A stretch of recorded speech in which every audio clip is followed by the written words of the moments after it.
शर्मा उनके घर से 300 करोड़ से ज्यादा के कैश बरामद हुआ। भाई इसका जवाब कांग्रेस को देने की जरूरत है। ये लोग जो विक्टिम कार्ड बात बात पर खेलते हैं कि विपक्ष के नेताओं को टारगेट किया जा रहा है, विपक्ष के नेताओं को ऐसा, विपक्ष के नेताओं को ऐसा, क्योंकि आपके यहाँ जब छापे पड़ते हैं तो ये उदाहरण के तौर पर ये चीजें सामने आती हैं। भाई वो अलमारियां जहाँ पे इतनी नकदी पड़ी है, कौन उसको जुटला सकता है? अभी तक उसकी काउंटिंग पूरी नहीं हो पाई। आखिरी जानकारी जो हमारे पास थी 290 करोड़ तक तो गिने गए थे, उसके बाद अभी भी कई बैग्स बाकी थे। तो ये जवाब कांग्रेस के नेताओं को देना होगा कि इतना कैश, इतनी नकदी कहां से आती है कांग्रेस के नेताओं के पास, और उस पर जब ये लोग विक्टिम कार्ड खेलते हैं तो ये विक्टिम कार्ड कहां तक जायज है भाई? जब आपके नेताओं के पास से अनअकाउंटेड इतना कैश बरामद होता है तो इसकी जवाबदेही भी आपकी बनती है। और उसके बाद ये विक्टिम कार्ड चलना कि भाई कांग्रेस विपक्ष के नेताओं को ही टारगेट किया जाता है, गलत है। ये कांग्रेस के नेता है वहाँ पर जयराम रमेश, उन्होंने भी कहा है कि किसी भी तरह का कोई लेना देना नहीं और अपने आप अलग दिख रहे, कांग्रेस पार्टी में से अलग दिख रहे। भाई ये पुरानी परंपरा रही है विपक्ष के नेताओं की कि पहले तो भ्रष्टाचार करेंगे और उसके बाद अगर उसमें कोई पकड़ा गया तो उससे अपना पल्ला झाड़ने का काम करेंगे। बट बहरहाल लिंक है नहीं है, ये तमाम चीजें जांच का विषय है और जांच में जो भी दोषी हैं कार्रवाई उस पर जरूर होनी चाहिए। ये छत्तीसगढ़ के पूर्व मुख्यमंत्री थे भूपेश बघेल, उन्होंने कहा है कि 3 राज्य में जो चुनाव हुआ है अभी तक मुख्यमंत्री कौन बनेगा या कौन बनेगा मुख्यमंत्री के, तो अभी भी सस्पेंस चल रहा है। तो उसमें उनको किस बात की चिंता हो रही है भाई? आपको क्या लेना देना? जब मुख्यमंत्री के नाम की घोषणा, जब चयन होगा, भाई एक डेमोक्रेटिक प्रोसेस के पालन में समय तो लगता ही है ना।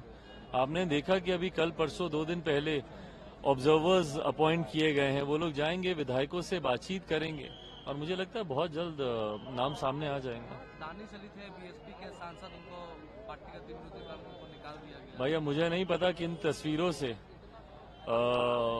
बहन मायावती जी परेशान हुई हैं, क्या कारण रहा, उनके पार्टी का अपना इंटरनल मैटर है।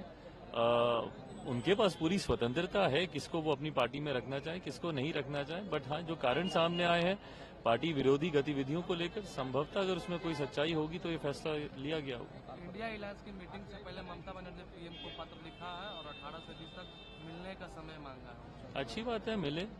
उनको इस बात की चिंताएं हैं, उनको इस बात की आशंकाएं हैं कि केंद्र संभवतः जो राज्य सरकार को जो राशि जानी चाहिए वो शायद नहीं जा रही है। इसको लेकर ममता जी चिंतित हैं। जरूर मिले प्रधानमंत्री जी से। मेरा विश्वास है मेरे प्रधानमंत्री पर कि किसी भी राज्य से उन्होंने कभी भी दलगत राजनीति के आधार पर कभी भेदभाव किया नहीं। अगर उनकी जो भी आशंकाएं हैं, शिकायत हैं या परेशानियां हैं, उसको जरूर दूर किया जाएगा। अब बताइए, वही बात है ना यार, जिनको बिहार की जनता नहीं स्वीकार करती, जो बिहार के मुख्यमंत्री बनने के लायक नहीं है, जिनकी नीतियों ने बिहार को अभी तक पिछड़ा बना के रखा, उनको देश की जनता कैसे स्वीकार करेगी? ये संभव ही नहीं है। शक्ति प्रदर्शन या प्रधानमंत्री जी को चुनौती देने के लिए जरूर ये बनारस जा रहे हैं, पर बनारस के लोगों को जवाब भी तो दें कि कौन सा बिहार मॉडल लेकर आए हैं, हत्याओं का कि भ्रष्टाचार का, या शराबबंदी के बाद भी यहाँ पे बिकने वाली शराब का? कौन सा बिहार का मॉडल लेके जाएंगे? पुल हवा में गिरते हैं कि बांध चूहे कुतर जाते हैं? कौन सा मॉडल बनारस की जनता को ये बताएंगे और उसके सहारे देश की जनता को ये विश्वास दिलाएंगे कि बिहार मॉडल के सहारे देश आगे बढ़ सकता है?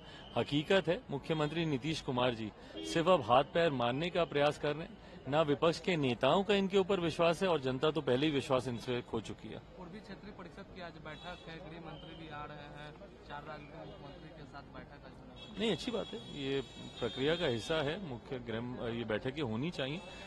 विचारों का आदान प्रदान, जानकारी का आदान प्रदान राज्यों की बेहतरी के लिए ही है ये।